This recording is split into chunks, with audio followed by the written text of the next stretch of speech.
The most important integral in calculus is known as the Gaussian integral. Essentially, is what it is the integral from negative to positive infinity of e to the negative x squared dx. This can be solved with something called, I'll just write it up here because I want to maximize space. Laplace is method, trash handwriting. But essentially, what it is I'm going to call this integral I. That very same I, I'm going to have that evaluated to 2 times the integral from 0 to positive infinity of e to the negative x squared dx. I did this because when you have a negative and positive limit in your integral, what you can do is split up the integral like this. This is how you split something up apparently, and then what you do is you find the sum of those two. That's supposed to be summation notation of those two integrals. Now, when I have something like negative infinity to 0 plus the integral from 0 to infinity, what I can just do is do 2 times the integral from 0 to infinity. It's the same thing. So now that's going to be equal to 2 times the very same integral, but e to the negative y squared. The only difference is the variable. It doesn't really change the answer. It's just, I don't know, Laplace just did it for some reason. Don't ask me. Okay, so now what I'm going to do is I'm going to square this I. And I'm going to do that by multiplying these together, right? I squared, that's equal to 4, because 2 times 2. Uh, the double integral, because when you multiply two integrals together, you get a double integral. Let me just clean this up. This looks really ugly. Yeah, need it to be aesthetic. Okay, e to the negative x squared plus minus y squared. Because when you have when you're multiplying two functions of the same base but with different exponents, even with the same exponents, what you just do is you add the exponents up. These are your index laws.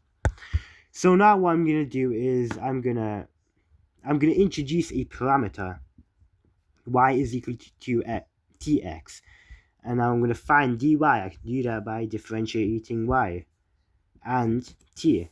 You get dy is equal to x with respect to t. Now if I substitute in our limits 0 to infinity to find out the new limits in terms of t, I'm going to get 0 to infinity. No changes will be made. So I'm going to keep that the same. 4 times the integral from 0 to infinity, of e to the power of negative x squared minus t squared x squared d, what is it, dt, x times dt dx. Now I'm going to factorize this. I'm going to take an x squared term out of it to simplify it. E to the negative x squared times 1 minus, no, plus t squared, I hope. Is this right? Yeah, it is right. I just doubt myself. By the way, there's an x. I'm just carrying it over as a coefficient of e. Now this is gonna be dt dx. Now the thing is, this integral is in terms of x. I want it in terms of x. And this, I mean, we're differentiating with respect to t when our integral is actually with respect to x. So how do I change this? How do I have a dx term? That was a whole bunch of yap. But essentially, what we can do is we can just switch these around. We can do a switcheroo. It was proved by a guy.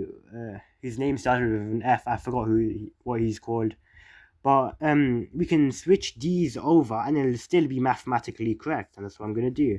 4 times the integral from 0 to infinity. 4 times the integral. No, of the integral from 0 to infinity. X times e to the negative x squared 1 plus t squared. I forgot the squared. Dx dt, I changed these. Okay, so now what I'm gonna do is I'm gonna do a u substitution, right? My u will be equal to this thing right here, and u equals negative x squared 1 plus t squared bracket du negative 2x. This d is the same because it's constant. Okay, so okay, when I substitute in these limits over here, no changes will be made, so I'm gonna keep it that way. 4 times the integral from 0 to infinity of the integral 0 to infinity of x. What is it? I had to think for a few seconds, I got messed up. Okay, so it's e to the u times dx over negative 2x 1 plus t squared. Negative 2x 1 plus t squared in brackets. These x's cancel each other out. That leaves us with dx over negative 2 times 1 plus t squared. That'll be our constant multiplier. Move it outside this integral to 1 plus t squared of the times the integral 0 to infinity e to the u dx.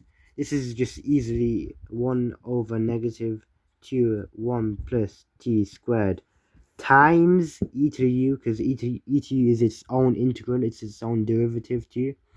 E to the u evaluated from 0 to infinity. Now, if I plug in 0 to e to the u, I'm going to get 1. If I plug in infinity to e to